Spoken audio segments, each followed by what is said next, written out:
Hello, thank you for being here. I'll go ahead and kick off since we're getting started. No problem. So Frank, I'll start with you. So my father passed away from lung cancer and smoking. So the story holds a little bit of my heart. So I'd love to hear more about where you found the inspiration for the story. I think I started really with Marvin's character, and superficially, or maybe it's obvious. I don't know how other writers do it. I had a visual. I knew that I wanted a very manly man that would be very vulnerable, and I knew that I wanted it to be in a very small town where everyone knew everyone, and if he had been away because he did something terrible and came back, he would have to be recognizable, and hence the red hair. So that's kind of the very simple configuration of the early moments of the story. I was interested in what if, what would happen if someone who did something so terrible would have the balls actually to return to the place where he did that after a good amount of years, and what if he had repented and was promised to have a clean slate, but then the reality was not like that because other people weren't finished hating him, for understandable reasons. So that's kind of like how it started configuring. And when it came to the relationship with his mother, I, like with time passed, the difference, one of the many differences was going to be that, she was now ill and brittle and more vulnerable than the very strong woman that we still see as Kathy portrays her. She still is, but what if she now depended on him against her will a little bit more? And that was driving his choice to stay, blah, blah, blah, all this. So that's kind of like how it all came together. It wasn't starting really with someone being sick. That was part of the bigger picture for me in configuring the story. Thank you.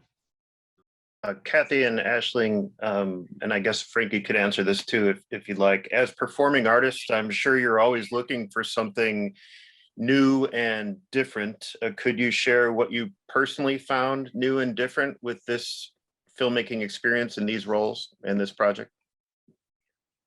Well, I guess I'll kick off. For me, I watch movies all the time, and I watch The Craft, and it's evolved a lot in the last decade, certainly with the young actors that are coming up. The Craft has gotten much, much more subtle. And I got my start, as being sort of this grand guignol character as Annie Wilkes, who's no holds barred. And I've gotten other roles like that along. So I've tried, it was an opportunity for me to do something that was very stripped back and subtle. And that's what appealed to me, is I wanted to be able to do something that I'm not often given that chance to do, because they want me to be strong. They want me to be, kind of over the top. And I don't want to do that anymore. I feel like I sort of stick out like a sore thumb, I want to evolve, I guess is what I'm saying. I similar but different. I wanted to show that I could play like an American character. I've only acted in my own accent once, but for some reason I hadn't yet had the opportunity to play an American, and I really wanted to because I was already living in the States, and I really was like, I want to show that I can do this. So hopefully I did. Also just the idea of I thought it was really interesting reading Delta's character, that she's someone who what it would be like to play a character who is caught between her family having gone through this horrible trauma, but her not actually remembering it, and so not feeling so personally attached to it in the same way that Russell, her brother, does, but equally not really knowing anything else, but wanting to move forward with her life and being curious about this person, and kind of that balance between when you want to forgive, but and it's not something that you actually remember, but so much of your identity has been created by a trauma that isn't really yours. So I thought it was a kind of interesting balancing act to try and have a shot at. Oh, for me, I think, oh my God, I mean, for me, everything was new in a weird way. And it wasn't because I had watched it from like the other side, so to speak, for so many years, but to like really be there and do all the things that, you know, a director has to do were still new, like on this level. And I think the most surprising probably was, well, not surprising, I don't know, but like I remember when the whole process started to get real, which was when the actors came in.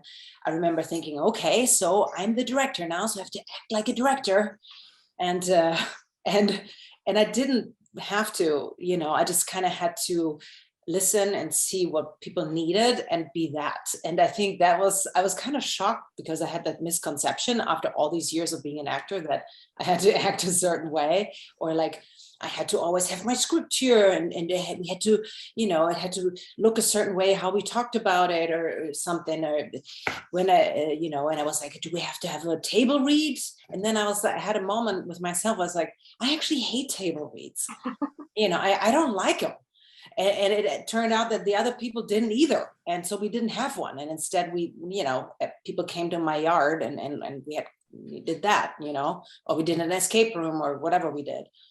So that there's no, you know, wrong way of doing something as long as you're, you know, together excited about it, I guess.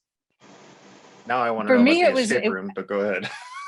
I just want to say really quickly there, for me, it was very different. I didn't want to do any of that. And I told Franka, I didn't want to have dinner with Jake or anybody because she hasn't seen any of these people for 20 years. And so even when I walked on set, I didn't say anything to Jake until we sat down and we spoke our lines together. And, you know, after the scene, he felt really good and he started to talk about, you know, career stuff. And I said, no, I don't want to, let's not do that. Mm-hmm. Because the schedule was set up so that everything was going pretty much in order.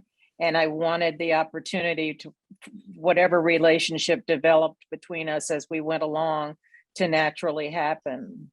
I'd never done anything like that before. So I thank Franka for letting me do it because I think it really helped. Of course. Yeah, it made sense. Totally made sense. And I remember it was one of the most magical days. You know, there was like this really strong sense of connection. And I remember the DOP, Frank Riebe's son, who's 10, you know, I mean, was 8 at the time, was on set visiting, not like the ideal day. We had so much to do and it was so intimate and quiet. And this kid sat down and barely spoke English, German, and really felt the magic. I really remember very vividly on that day. Mm-hmm. There you go. Yeah, it was a cool thing. I'm going to ask the actors here, Kathy and Aisling, what this obviously is Franka's first feature film directorial thing. So what did you you get that sense of working with a professional since she's been doing that, but what about her as a person that kind of attracted you not only to the story, but also working on and off set that you really enjoyed during this experience that kind of maybe helped this come together for you guys as actors? And then Frank, I want to kind of reverse that for you, kind of being that first time feature actor. What was it like to collaborate with fellow actors in a sense, and especially these two actresses who are just supremely talented, but as people, how did that help you too? It was like being in a candy store. I had just rewatched Dolores Claiborne.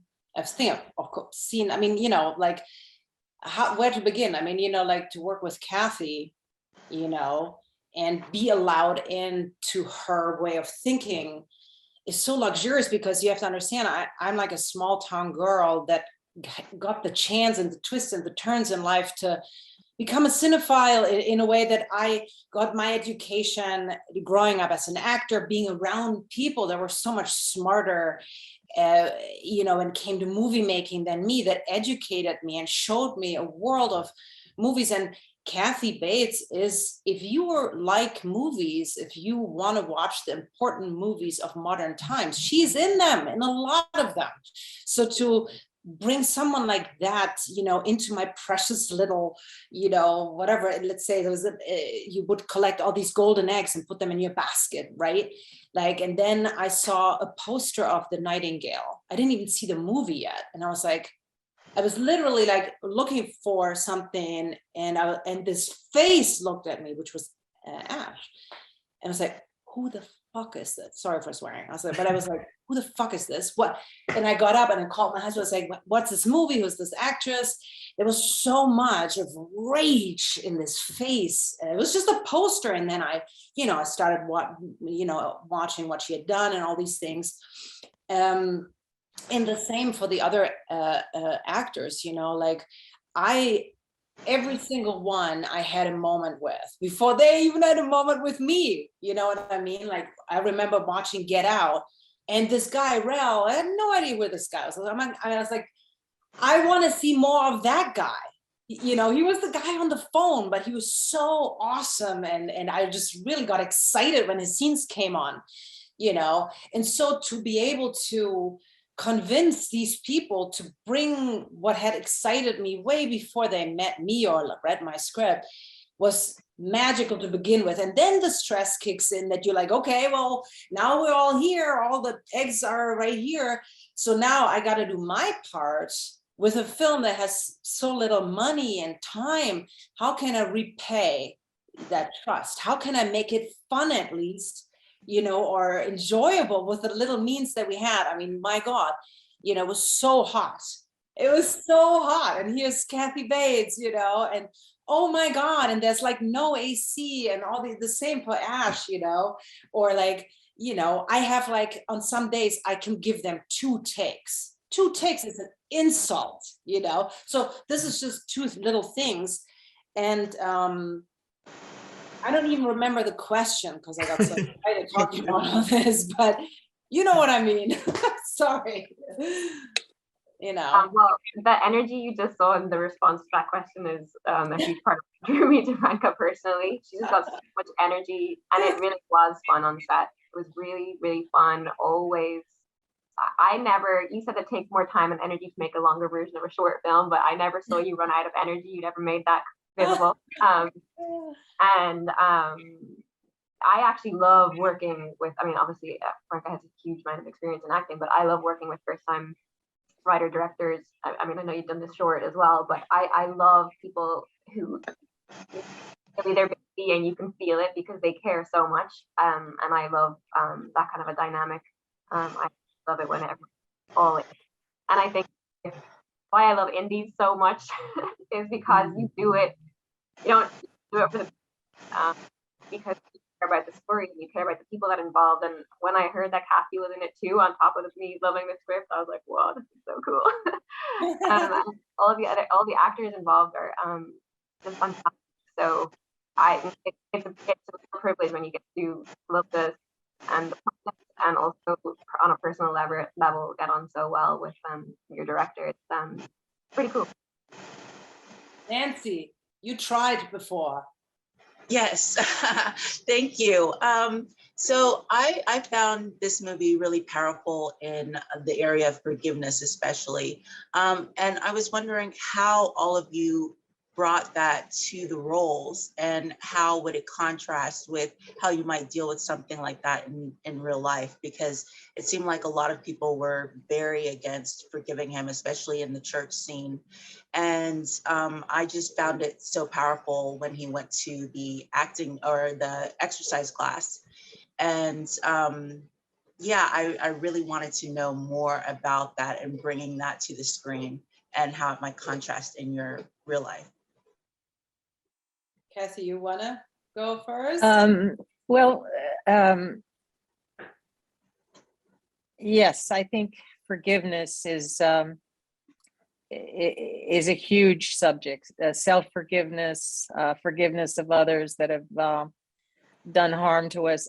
I had to do quite a bit of research, Nancy, to start with, because I wanted to understand how the mothers of children who have committed heinous crimes have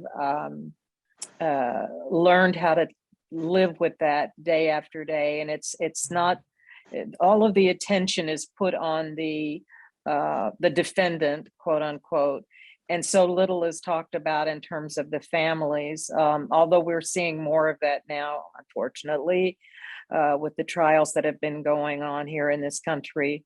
But also, I did some research online about how these parents really begin to suffer from post-traumatic syndrome. Some drink themselves to death. Some deny that it's happened for a long, long time. I think Susan Klebold, is it Susan? I think her name was. Anyway, mother of Dylan Klebold from Columbine, to try and understand. She didn't come forward for years and years to be able to talk to the public about that. And I think in Bernadette's case, she hasn't seen her son in 20 years. Franka explained to me that she'd never been to prison to visit him. And he had killed her best friend. So she had lost her previous son to suicide. She lost her best friend because her son kicked her to death for no reason. And I think the fact that it's not explained in the film is really how a mother would feel. She doesn't know the answer to that question. She'll never know the answer to that question. And for these last 20 years, she's been in a prison of her own. The phone doesn't ring. Instead, she gets bricks through the window. She's been shunned by the community. She doesn't have the money to move away. So she's really in a prison. And I made the decision that it's sort of like a race, whether he'll get out of prison first or she'll die first. And I think Bernadette's hoping she dies before he gets there.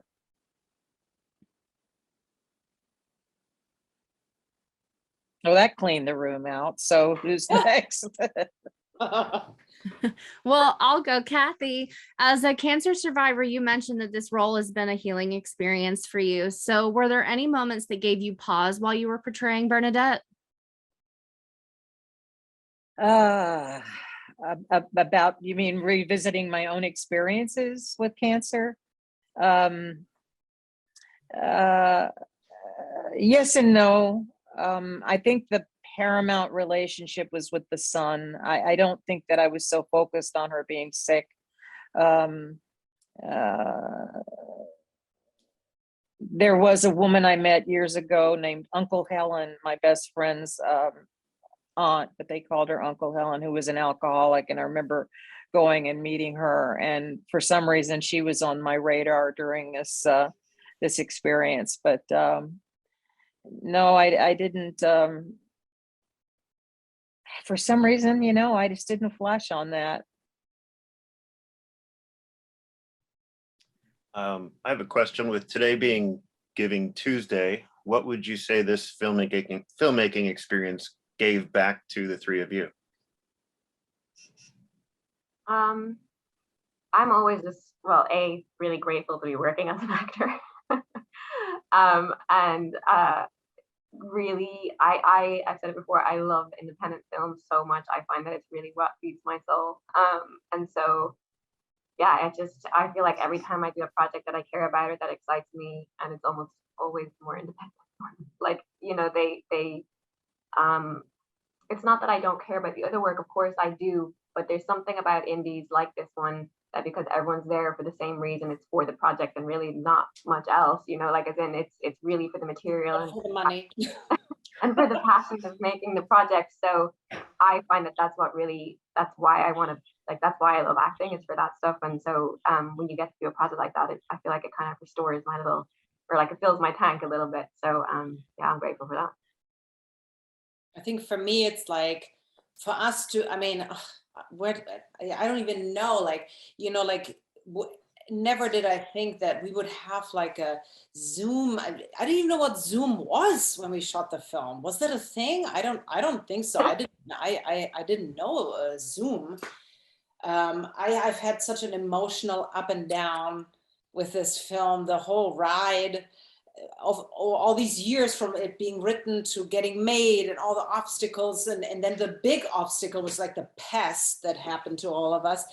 I don't even know. I feel like I've been on the craziest roller coaster ride. And then I sometimes have to sit back and remind myself that it only all happened because I made that up, right? Like, which is also crazy. So just, which is humbling to think about though. But I think for me personally, it has been worth everything, like all these, oh my God, years of emotions and eating so many donuts, like ruining my health because I was so stressed out about all these things, and now, listen, we're a small film, we're a small release, but we're part of it, okay? And after the last year and a half, it didn't even seem feasible at times. So I think I'm grateful for being here and on whatever level being part of the bigger picture in regards of movies this year, yeah. My microphone was off earlier. I just wanted to say thank you to Kathy for that answer. That was great. And also, if I could get answers also from Franka and Aisling, is that how you pronounce your name? Ashling, yeah, so stupid spelling. Thank you. Sorry, yeah, you were asking about the forgiveness question, right? I, as the person who wrote the story and directed it, have to say I don't have like a solid, good answer on forgiveness. I guess if I did, my movie would probably suck because I would think that I had the answer. And I maybe made the film because I don't. And I think it has changed so much, like the reality of forgiveness in the last, my God, like 2 years especially, or maybe even like the last, when did we have the other president? And I think it goes hand in hand with, so complex. I don't want to be too political, but it goes hand in hand with a lot of anger about about things that don't seem fair and that have not been fair for such a long time, that have been popping up, in our reality. And so I think forgiveness is hard, and I think there's no general answer. You have to look at what you're forgiving and who you're forgiving, probably a little bit too.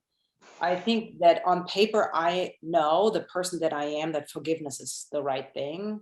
It's the right thing to attempt. And it's probably one of the hardest things. And I think if I look at my personal world, when it comes to forgiveness, I think that just acknowledging the fact that something needs to be looked at and forgiven alone is probably a beginning. You know what I mean? Like I might be somewhere where I can say, look, this sucks and it's so uncomfortable and I have such a hard time being in this feeling, but I'm going to endure it, hoping that I come out somewhere on the other end together with someone, right?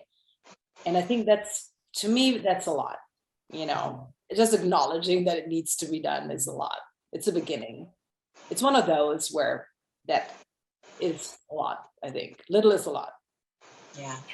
One thing I wanted to add there, Nancy, is when I think it was in Charleston, where the church members were all gunned down at the church meeting with Roof, this young kid who went in and sat with them for a while and then just blew everybody away.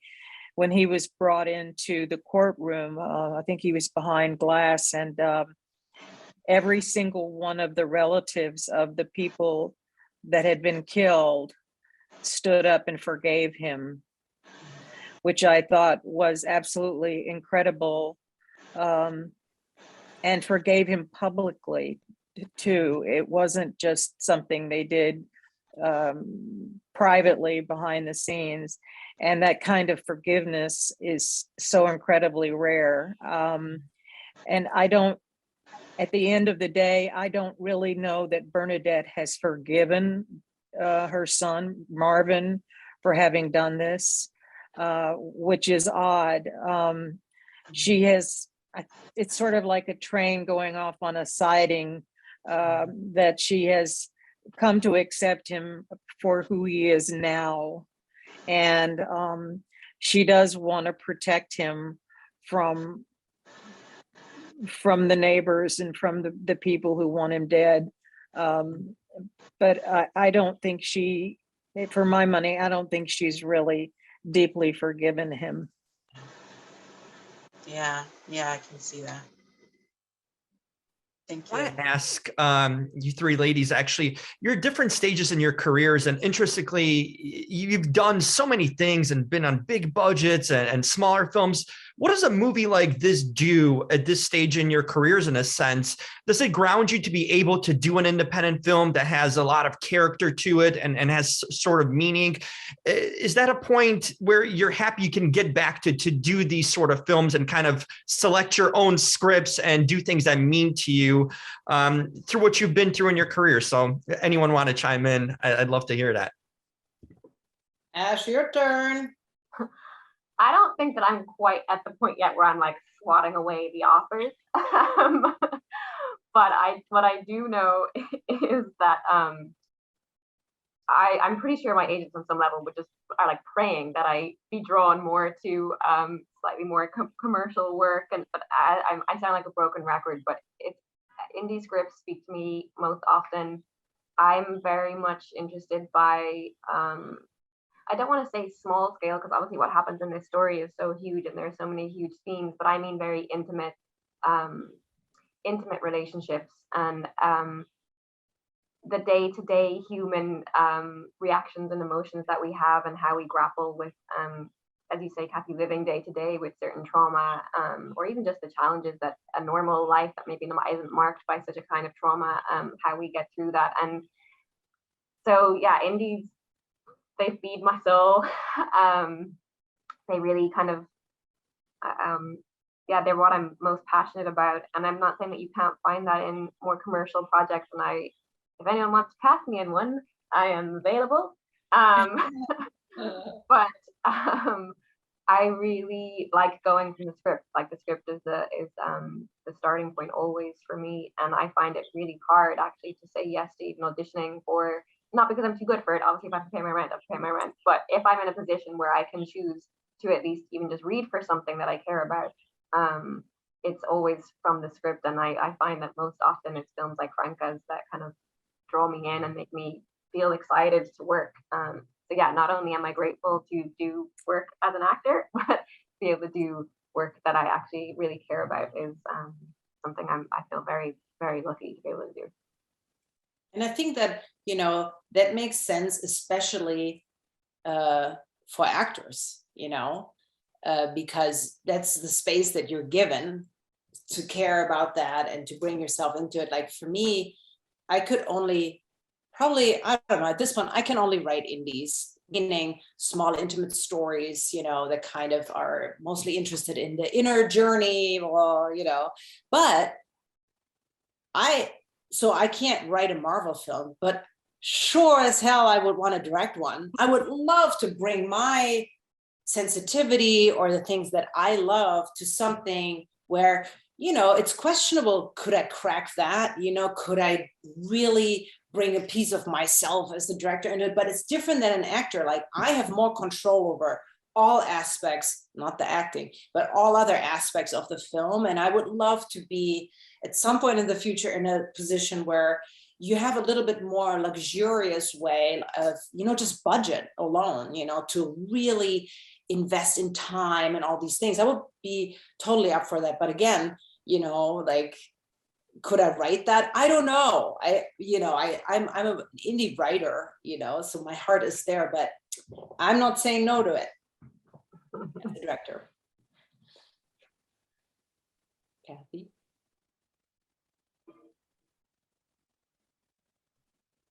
I'm sorry, did somebody say my name? Oh, okay. What was the question again? I'm sorry. I have to turn my hearing aid up here. Okay. Well, I just asked that if, having done what you've done in your career, how does it kind of rewarding that you're at a place now where you can say yes to sort of scripts like this and you don't have the need to choose something bigger budget, that you can take something that draws you in through the character and something as small or you know, is not as commercialized. Is that kind of rewarding in a sense that you're at a point that you can choose to do things like that? Yes, I felt I don't know if Ash did, I felt more freedom to there wasn't the pressure of this juggernaut over your head that you know, the money's flowing, and you know, they've got it. I mean, it's just a different feeling. It's more contained, it's more intimate. And I felt really that I could do whatever I wanted with the characters. I didn't feel so and plus the DP, everything was handheld. So it just very, very quiet, and the opportunity to play that style of acting, where I'm often offered roles that are grand guignol, that are really big, out of size characters. So I really enjoyed the intimacy of this. Thank you all. And with that, Mhm. everyone, we are at time. I thank you so much for being here today, and I wish you all a great afternoon. Thank you so Thank much. you. Thank you. Thank Thank very you much. so much. Thank you. Bye, everybody.